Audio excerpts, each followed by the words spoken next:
Innal hamdalillah nahmaduhu wa nasta'inuhu wa nastaghfiruh wa na'udzu billahi min syururi anfusina wa sayyiati a'malina.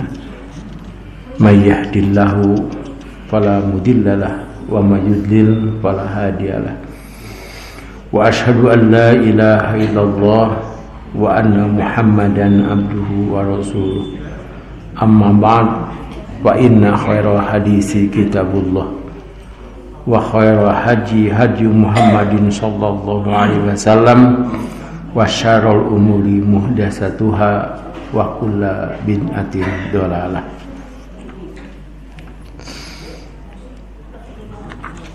Kita kembali ke bab haji ya. Kemarin kita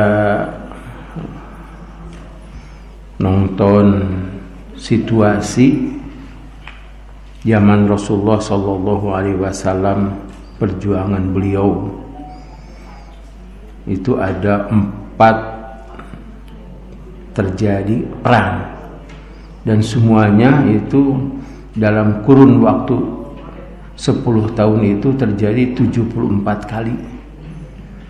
Jadi hampir 1 tahun 7 kali. Itu yang besarnya saja, tapi ada yang besar tapi tidak ditayangkan. Terkait dengan haji. Sebab kemarin juga ditayangkan bahwa pada tahun 6 Hijriah itu diwajibkan ibadah haji. Tetapi dihalangi oleh orang-orang Quraisy dan disuruh tahun depan. Ternyata pada tahun itu terjadi perdamaian Hudaybiyah karena tempatnya di Hudaybiyah,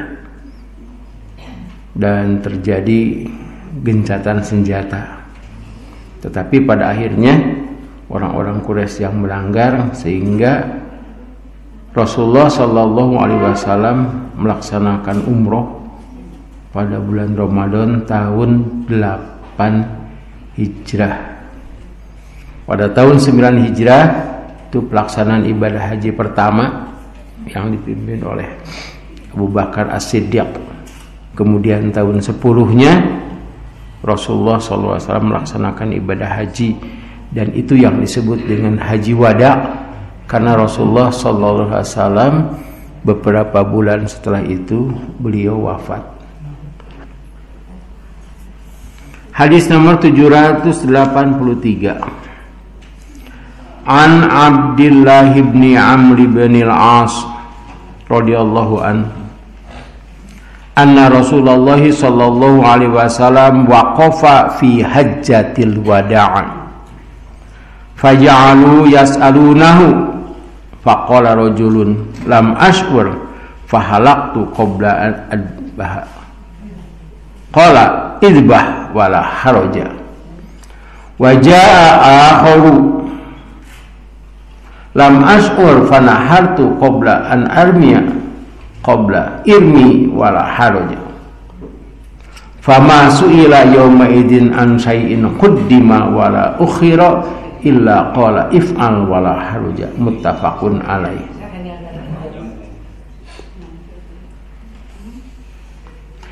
Dari Abdullah bin Amr bin As radhiyallahu an bahwasanya Rasulullah sallallahu alaihi wasallam berdiri di haji wada. Haji wada, haji perpisahan, dan memang hanya 1 kali itu. Haji Rasulullah sallallahu alaihi wasallam itu. Sengaja beliau berdiri karena banyak permasalahan. Bisa kita bayangkan ada orang-orang yang baru masuk Islam, ada orang-orang yang dari luar daerah Mekah, luar daerah Madinah yang berangkat ibadah haji sehingga jumlahnya ada 100.000 lebih ya pada saat itu. Kemudian tidak ada media ya, tidak ada sound system dan selainnya, maka mereka itu meraba-raba untuk urusan ibadah haji. Yang sebenarnya ibadah haji itu sudah dilakukan oleh bangsa Arab, itu sudah tahu. Yang terkenal itu setelah zaman Nabi Ibrahim alaihissalam. Jadi sebelum Nabi Muhammad diutus pun orang-orang sudah datang ke Mekah untuk ibadah haji. Di antaranya kaum Yasrib itu yang datang ke Mekah, yang diajak bicara oleh Rasulullah Sallallahu Alaihi Wasallam, kemudian terjadi baiat dan orang-orang Yasrib itu masuk Islam dan berjanji akan menerima kaum muslimin bersama Rasulullah SAW di Madinah. Karena itu orang-orang yang melaksanakan ibadah haji sudah terbayang haji itu begitu. Ada tawaf, ada sa'i, ada melontar juga. Setelah selesai melaksanakan ibadah haji itu mungkin hari 10, hari 11 ya, Rasulullah Shallallahu Alaihi Wasallam berdiri untuk ditanya oleh kaum muslimin. Maka mulailah orang-orang bertanya kepadanya. Ada orang yang berkata, lam ash'ur, saya tidak sadar atau saya lupa lagi, apakah harus bercukur dulu atau menyembelih dulu. Nah, tapi saya bercukur sebelum menyembelih. Ini tanggal 10 ini. Di tanggal 10 itu melontar, menyembelih, bercukur, tawaf ifadah tanggal 10.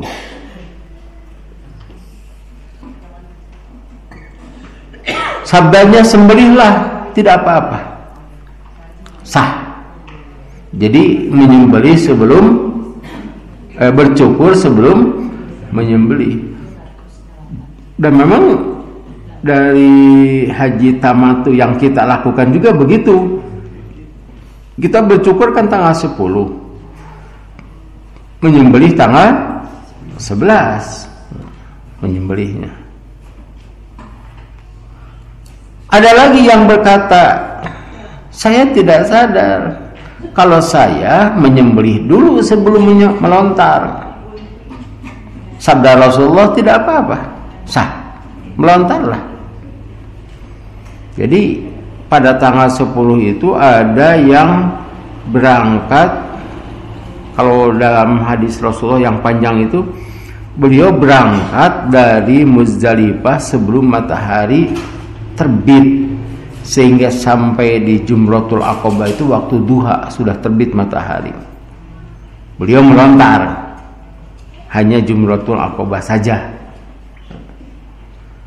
Ini barangkali dikarenakan di antara para sahabat itu ada yang membawa kambing. Ada yang membawa kambing, tibatan ribet mempencit heula gitu tah. Menyembelihnya di Mina ya. Menyembelih di Mina. Kemudian dia menyatakan kalau saya menyembelih dulu sebelum melontar jumrah Aqabah. Kata Rasulullah, bolehlah melontarlah, tidak apa-apa, sah. Maka di hari itu tidak ditanya kepadanya dari hal sesuatu yang didahulukan, ditakdimkan, didahulukan dan diakhirkan, melainkan sabdanya, buatlah, tidak apa-apa, kerjakanlah. Jadi pada tanggal 10 itu boleh melontar dulu, kemudian menyembelih, bercukur, tawaf ifadah. Nah, khusus tanggal 10 ini. Tidak berarti yang lain, haji dulu kemudian umrah, tidak. Jadi ini tanggal 10 khusus. Jadi ada 4 pekerjaan ini, pekerjaannya sangat melelahkan sekali. Boleh saja ketika kita mau jumrah ternyata harurin pas sedek-sedek berdesakan dan kita menghindari agar kita selamat, ya kita langsung saja dulu tawaf ifadah, pergi ke Masjidil Haram. Tetapi harus diperkirakan di Masjidil Haram itu sedang Idul Adha tanggal 10 itu. Ada orang yang berangkat, dikarenakan mengingat hadis ini ya, hadis muttafaqun alaih, kita tawaf ifadah saja. Ternyata ke sana tidak bisa, sebab Masjidil Haram sedang sholat Id, dan itu juga harus menunggu orang-orang pulang, orang-orang keluar, kan harus keluar dulu baru masuk. Kalau masuk dulu kan tidak mungkin, siga nabis kotanya dinalip gitu kan, yang keluar dulu. Kalau yang itu belum keluar mah jadi heureun padedet, jadi harus keluar dulu kemudian masuk. Ya kalau bisa silahkan. Kemudian dari sana juga terus bercukur, tidak apa-apa. Hanya tanggal 10. Jadi kalau tartibnya dari pada tanggal 10 itu melontar dulu. Kalau Rasulullah kemudian menyembelih, setelah menyembelih baru bercukur. Nah itu urutan yang dilakukan oleh Rasulullah Sallallahu Alaihi Wasallam. Malahan jangan bercukur kalau sebelum menyembelih, ada itu aturannya. Atau si kambing itu, hewan hadyu itu sudah ada di tempat penyembelihan. Dan ini juga berlaku untuk kita. Ada sebuah hadis yang menjelaskan bahwa dulu ada orang yang datang kepada Rasulullah Sallallahu Alaihi Wasallam. Ya Rasulullah, saya tidak punya kambing jantan. Bolehkah saya berkurban dengan kambing betina? Kata Rasulullah, tidak boleh. Saya harus bagaimana? Kata Rasulullah, tahanlah dirimu untuk bercukur, memotong rambut, menggunting kuku, ya, sampai tanggal 10. Bagi kita yang tidak berkurban juga begitu. Itu dalilnya. Hanya saja tidak ada dalam Bulughul Maram. Adanya pada buku kurban yang disyariatkan itu. Ya, ayeuna beureum. Ayanya. Nah, di sana ada. Jadi bukan orang yang akan berkurban saja, orang yang tidak berkurban pun harus menahan diri. Sama orang-orang yang beribadah haji juga harus menahan diri ulah nutup kuku, bercukur, puntennya noromeheun hayang nyabutannya gitu. Tidak boleh, kecuali memang ada penyakit di kepalanya. Ini Pak Haji bisa dibuka Qurannya, surat Al-Baqarah ayat 196. Nah itu 196 itu di sana menjelaskan kapan kita harus bercukur dan bagaimana upami di nasirah teh rata sebab upami di kuramas murag rambut, tapi kalau murag tidak sengaja mah tidak apa-apa. Mana eta teh sok seueur ieu ti pembimbing ngahaja teh ngadadoho eta anu murag rambut nepika dicarak si rambutnya, ini rambut siapa? Jadi eta heula teh sameh lagu teh. Ini rambut siapa? Kemudian di damnya 350 real.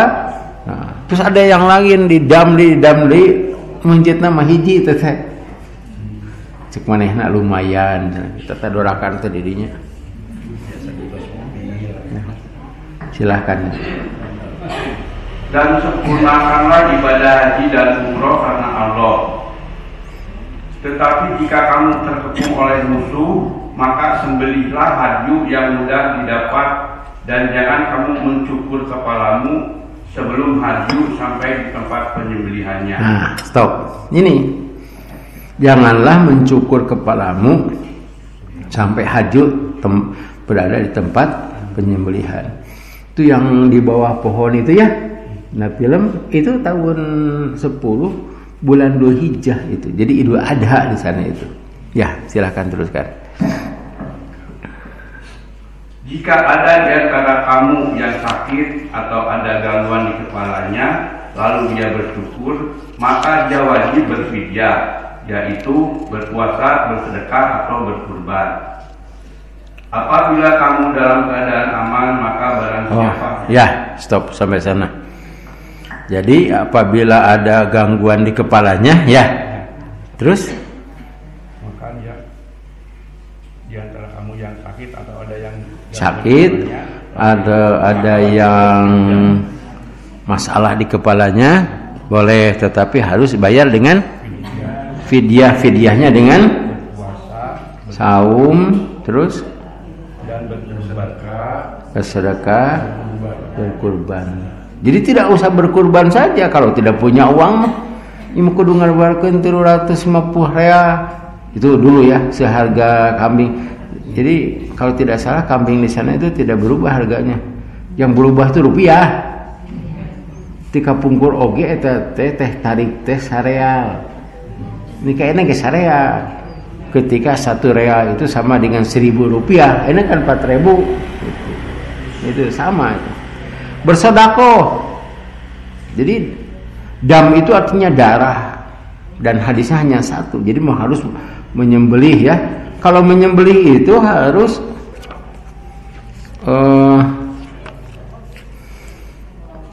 dengan pelanggaran yang kita sudah baca ya. Pelanggaran itu ayat surat Al-Maidah ayat 95.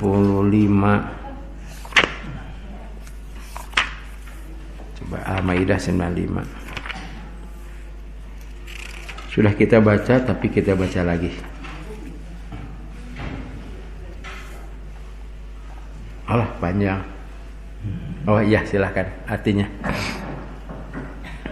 Wahai orang-orang yang beriman, janganlah kamu membunuh hewan buruan ketika kamu sedang ihram haji atau umroh. Barang siapa di antara kamu membunuhnya dengan sengaja, maka dendanya ialah mengganti dengan hewan ternak yang sepadan dengan buruan yang dibunuhnya. Menurut putusan 2 orang yang adil di antara kamu, sebagai haji yang dibawa ke Ka'bah, atau kafarat membayar tebusan dengan memberi makan kepada orang-orang miskin, atau berpuasa seimbang dengan makanan yang dikeluarkan itu, agar dia merasakan akibat buruk dari perbuatannya. Allah telah memaafkan apa yang telah lalu, dan barang siapa kembali mengerjakannya, niscaya Allah akan menyiksanya, dan Allah Maha Perkasa, memiliki kekuasaan untuk menyiksa. Iya. Ini pelanggaran berat sebetulnya. Nah, di sini yang harus menyembelih itu apabila kita berburu hewan. Sebab memang di Arab Saudi itu kalau orang mau pergi itu dia bawa senjata panah begitu. Tapi panahnya jangan beracun. Kayak buruannya keracunan. Kalau dimakan juga racun lagi gitu. Tapi kalau kita tidaknya nusok mancing ge tara mau useup ka ditu teh. Tapi sok keheut saes keheut sigana teh kabita ningali eta teh di Jeddah nya ningali lauk gitu di hayang museup. Nah, ini tidak seperti itu. Nah, tetapi bagi orang-orang tertentu yang suka berburu, kita memang tidak bisa membayangkan mau berburu apa gitu ya di sana. Singa juga ada itu. Singa ya, ada yang sebut singa padang pasir. Itu kan disebutkan Hamzah itu kan yang si pembunuh singa 1 lawan 1 itu. Hamzah itu cek saha teh. Kamari na film cek saha? Hah? Cek Hindun. Itu. Jadi jami eta mah hese dilawan napan Abu Jahal ge tampiling atuh. Diajak gelut. Nah, ini berburu. Nah, orang yang berburu itu ada 3 ya dalam ayat 95 juga. Yang pertama ya, menyembelih. Ulangi lagi atuh. Wahai orang-orang yang beriman, janganlah kamu membunuh hewan buruan ketika kamu sedang ihram haji atau umroh. Barang siapa di antara kamu membunuhnya dengan sengaja, maka dendanya ialah mengganti dengan hewan ternak yang sepadan. Ya, stop dulu. Jadi memburu kijang, nah dia harus bayar seharga kambing. Mencek teh embe itu teh, embe leuweung karena mencek. Apa mencek teh? unca kan seharga kambing. Kemudian terus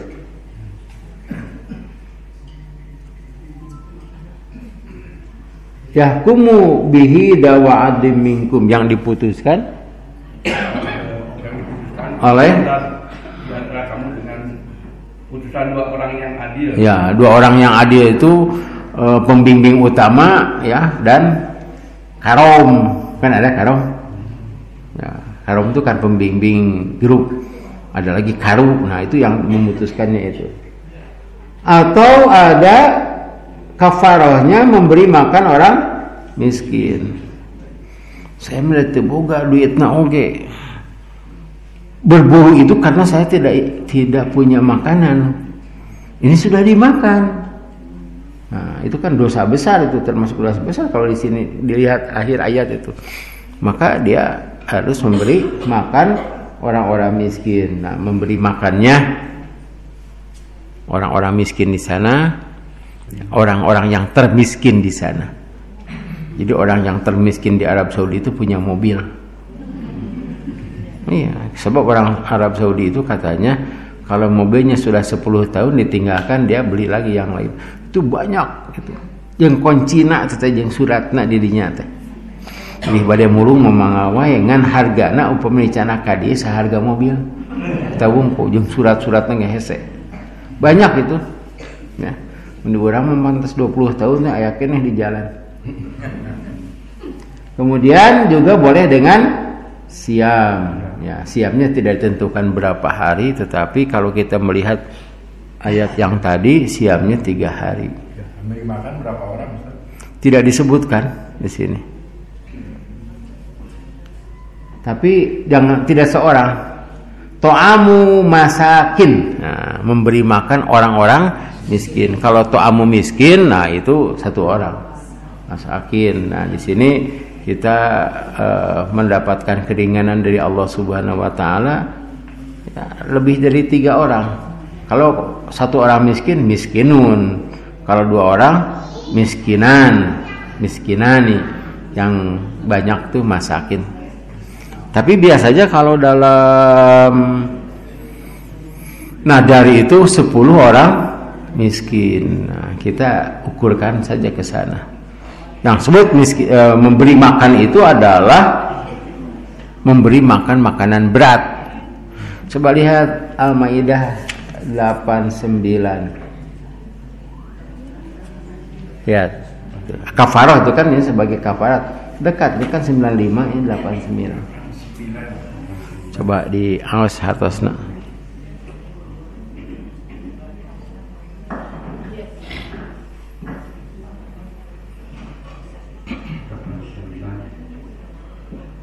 Allah tidak menghukum kamu disebabkan sumpah-sumpahmu yang tidak disengaja untuk bersumpah.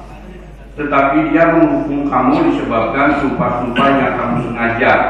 Maka aparatnya denda pelanggaran sumpah ialah memberi makan 10 orang miskin, yaitu dari makanan yang biasa kamu berikan kepada keluargamu. Nah, itu 10 orang miskin, makanan yang biasa kamu berikan kepada keluarga. Kalau ngebagi 10 orang, ngebagi bala-bala hiji sewa mah teu kaci sama gitu.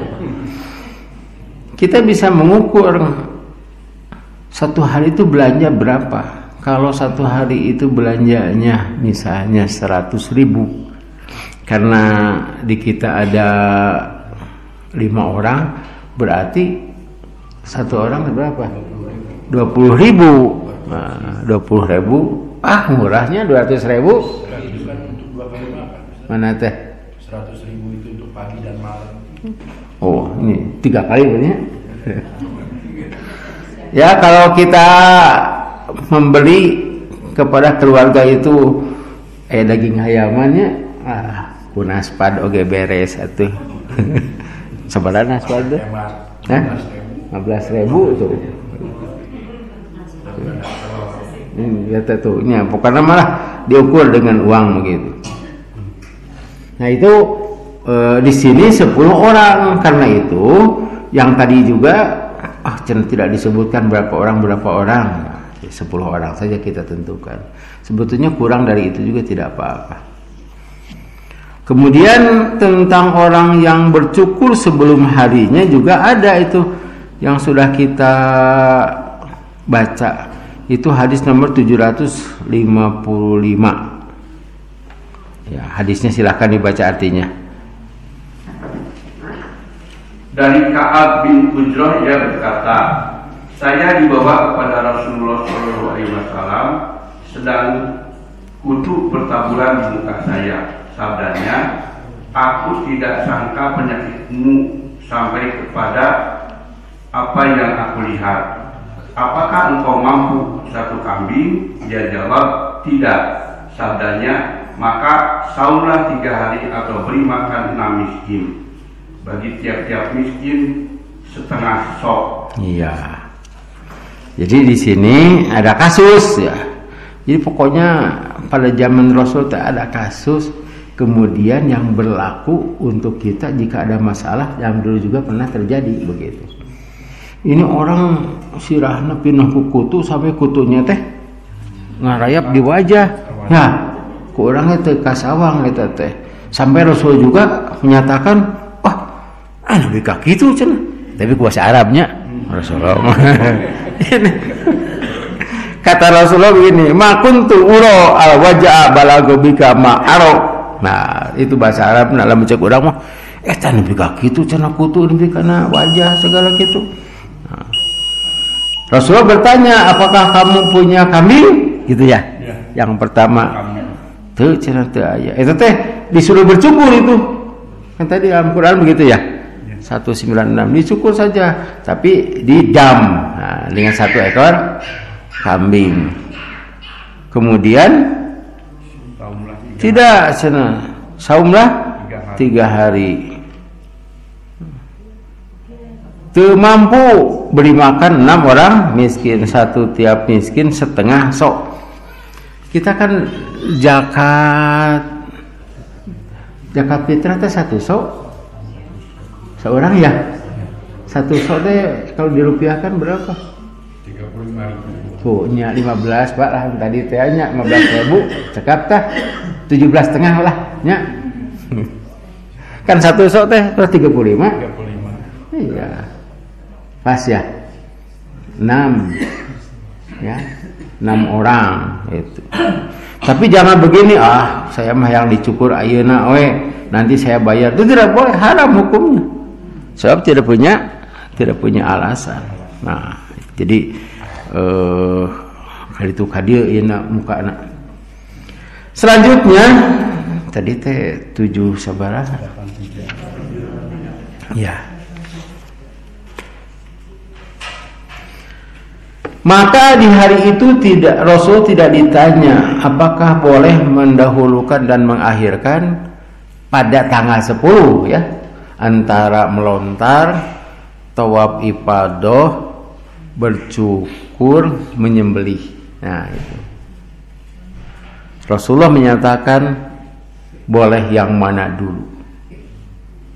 Dan tawaf ifadah itu adalah tawaf yang paling berat, sebab tawaf pada saat itu seluruh jemaah haji tawaf.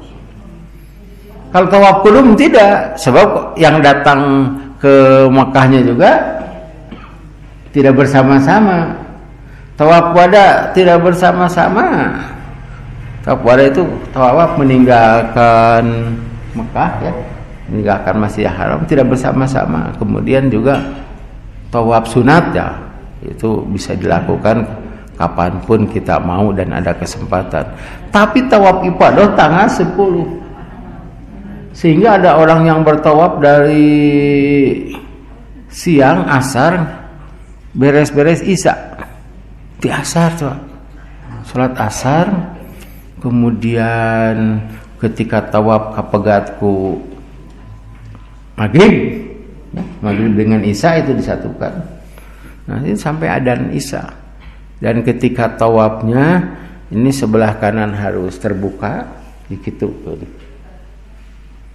Kemudian ketika sholat, nah ini kudu diharudumkeun, gitu. Dalam bab sholat ya, jangan sampai di atas tak-taknya itu tidak ada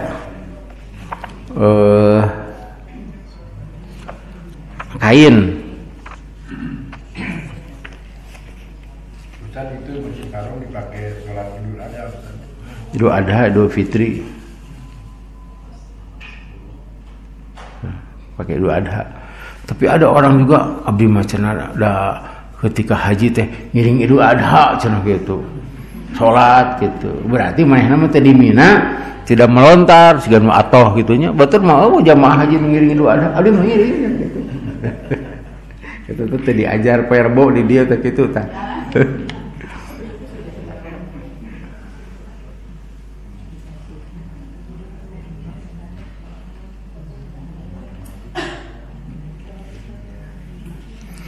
Ini ada dalam hadis syarat sholat. Dalam sholat, jadi tidak boleh seseorang sholat padahal dia mempunyai kain yang panjang. Coba hadis nomor 222. Ini pun 700 hadis itu.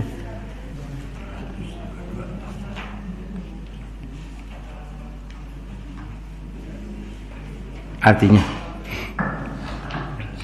dari Jabir bahwasanya Nabi Shallallahu Alaihi Wasallam telah bersabda kepadanya, apabila kainmu itu luas maka berselimutlah dengannya, yakni di dalam sholat, dan bagi muslim selempangkanlah antara dua ujungnya, dan jika sempit maka berkainlah dengannya. Muttafaq alaih. Jadi kalau kainnya ada 2 lembar, yang satu disarungkeunnya, yang satu lagi diharurungkeun. Nah, itu. Di sini kan jika sempit maka talikeun we, pokoknya tak-takna ka tutup. Saya juga dulu itu bukan lupa ya, tapi tidak ingat.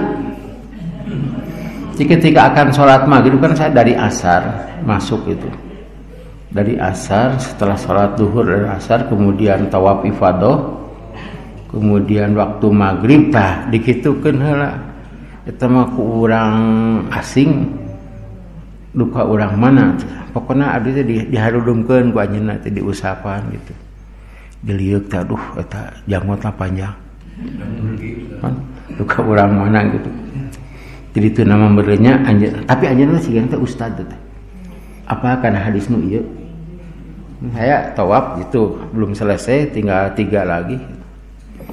Sebetulnya pada saat itu saya pingsan. Saya tidak ingat apa-apa, di dekat tiang, dieur, teu aya nu mantuan, bapak-bapak gitu araya ka abdi teh. Jamaah juga sudah tidak ada. Saya pulang sampai isya gitu.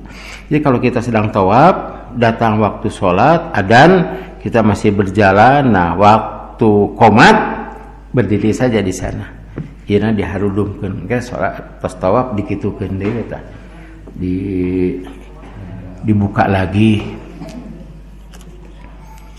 Itu buat tawaf ifadah. Jadi tawaf itu ada 4, tawaf qudum, tawaf sunat, tawaf ifadah, tawaf wada.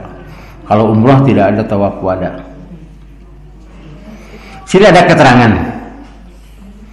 1, sudah tentu tidak boleh seorang sa'i sebelum tawaf, dan tidak boleh wukuf sebelum harinya.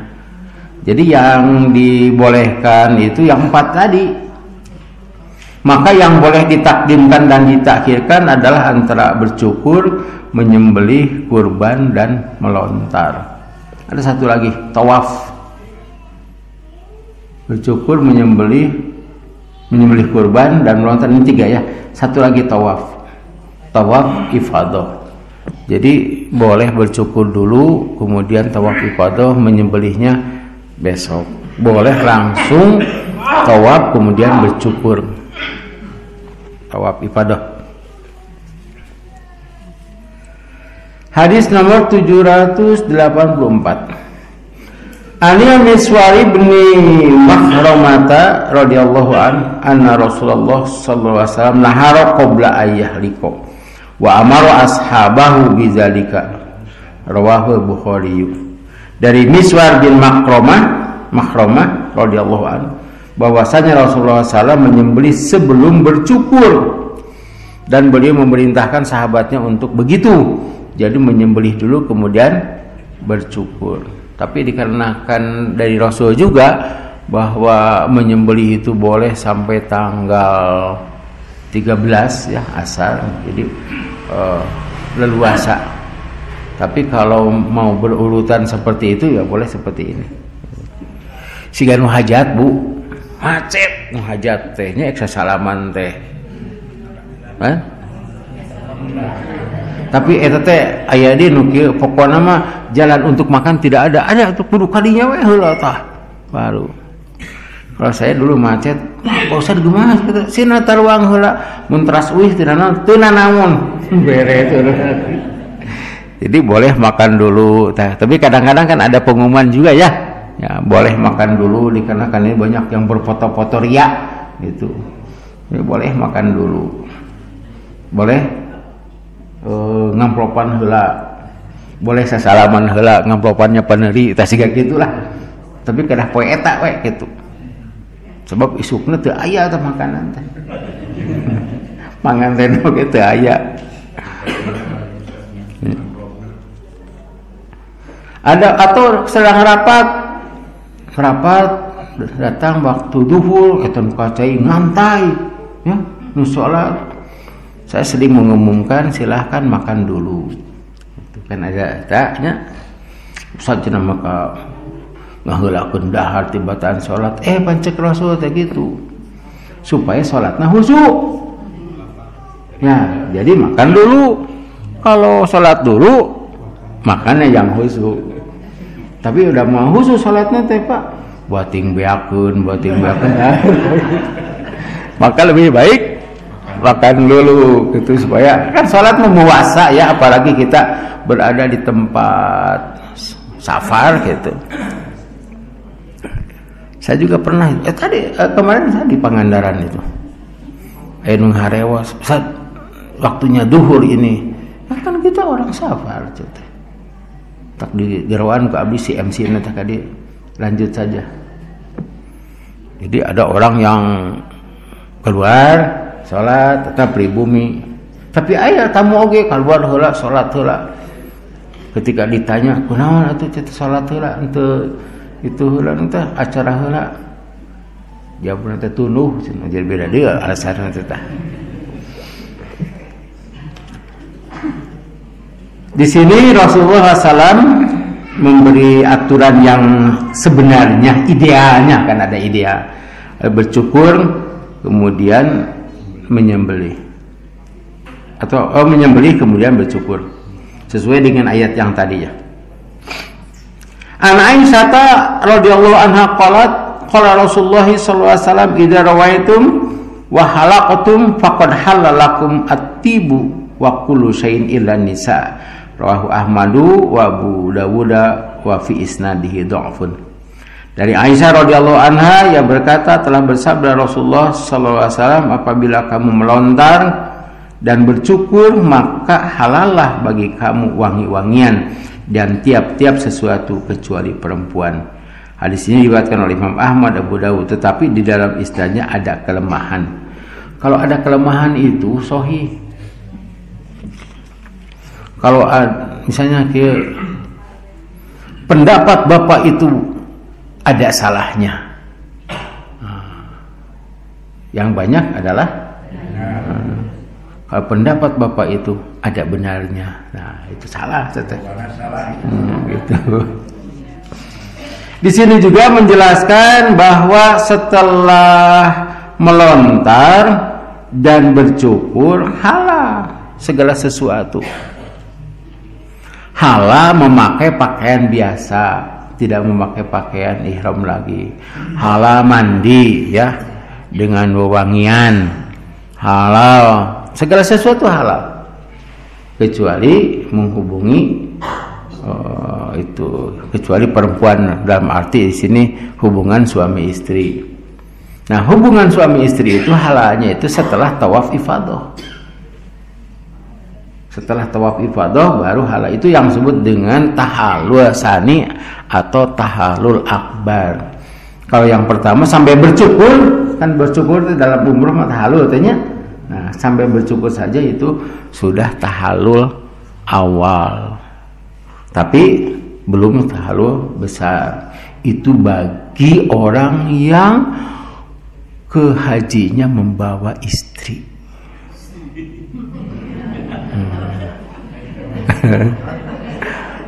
Ya kan ada pembimbing haji tidak bawa istri. Saya juga akan jadi pembimbing dulu itu. Saya umumkan ini. Sebab saya sengaja berdiri begitu banyak orang yang bertanya. Ada yang terus terang, anu ngaharewas, Ustaz Dara tuh acan cerita gitu.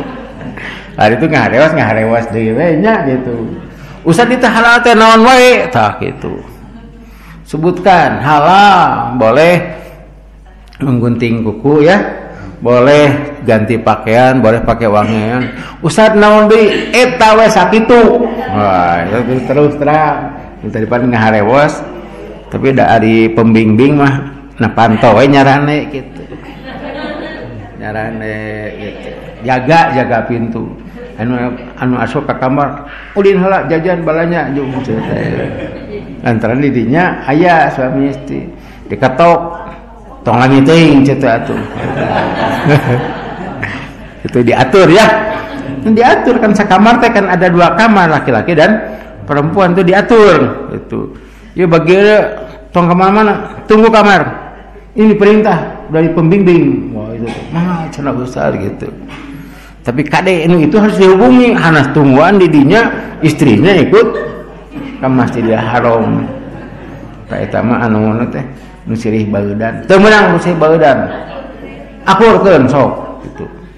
Sampai saya berkata begini. Semuanya keluar. Bapak masuk ke ruang ini, ibu masuk ke sini. Ustaz abdi bade tawaf. Asup.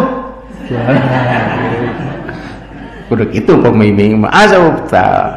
Ada usaha ke haram mah cicing we di koridor gitu. Nah itu tugas pembimbing. Hadis nomor 786.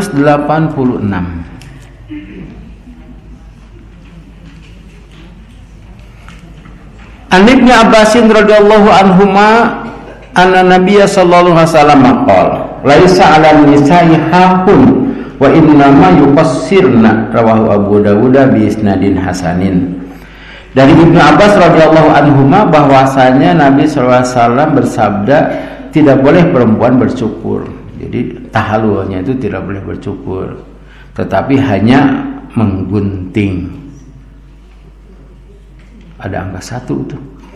Laki-laki bertahallul dengan cukur atau gunting rambut kepala. Perempuan tidak boleh cukur, hanya dengan menggunting sedikit dari rambut kepalanya. Tapi saya tidak tahu itu di Mekah teh aya eta teh aya salon teh khusus untuk perempuan. Kayaknya bisi we gitu nyalon gitu. Pan Kabupaten Bandung mau nyalon teh 2an itu mah teu seueur. Kalau saya tidak lihat hanya bercukur saja begitu. Jadi untuk perempuan tidak boleh bercukur. Tetapi ada doa Rasul ya yang kemarinnya. Itu hadis nomor 782 coba dibaca lagi. Dan daripadanya bahwasanya Rasulullah SAW mendoa, hai Tuhan, rahmatilah orang-orang yang bersyukur. Mereka berkata, dan orang-orang yang menggunting rambutnya, ya Rasulullah. Sabdanya pada kali yang ketiga, dan orang-orang yang menggunting. Ini untuk laki-laki. Jadi bercukur itu untuk laki-laki lebih baik. Kebaikannya 2 kali. Tidak usah sifer itunya nepi ka tamat. Da tukang cukurnya sok naroskeun. Siper urang teh. Siper teh no, itu urang teh. Wahid jadi sasentilan gitulah gitu. Boleh itu juga bercukur. Pada saat itu Rasulullah berdoa, bahkan doanya ada yang lebih dari ini. Allahumma gfir al-muhalliqin, Allahumma arham al-muhalliqin. Di sini ya Allah, Rasul berdoa, ya Allah rahmatilah orang-orang yang bercukur. Kemudian ada orang yang bertanya, juga orang yang menggunting rambutnya itu laki-laki. Rasulullah berkata lagi, ya Allah rahmatilah orang yang bercukur. Kemudian orang-orang yang menggunting rambutnya dikarenakan rambutnya saya atau dah dicukur teh, aduh rasa kumahanya berenang gitu. Ya Rasulullah, bagi orang yang memendekkan juga. Baru yang ketiga Rasulullah menyatakan, Allahumma arham al-muqassirina, ya Allah orang-orang yang hanya menggunting rambut juga diberi rahmat. Bahkan dalam ayat Quran mah rambut-rambut itu menjadi kotoran seperti dosa. Kita lihat Quran surat Al-Hajj ya, surat ke-22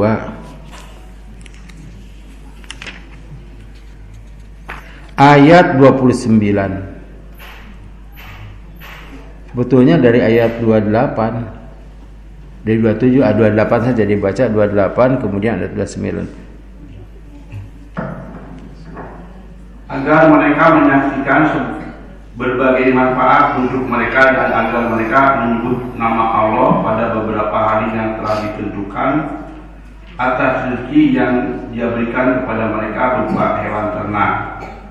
Maka makanlah sebagian darinya dan sebagian lagi berikanlah untuk dimakan orang-orang yang sengsara dan fakir. Kemudian hendaklah mereka menghilangkan kotoran yang ada di badan mereka, menyempurnakan ngajar-ngajar mereka, dan melakukan tawaf sekeliling rumah tua Baitullah. Di sini hendaklah mereka membersihkan. Ada keterangan tidak di bawahnya? Nah, itu maksudnya bercukur. Bercukur, mandi, ada ya keterangan nggak? Ada. Menghilangkan kotoran itu bercukur. Itu dari puntennya Al-Quranin HP mah gitu. Kalau Quran, nah ada Quran terjemah di sini. Ya.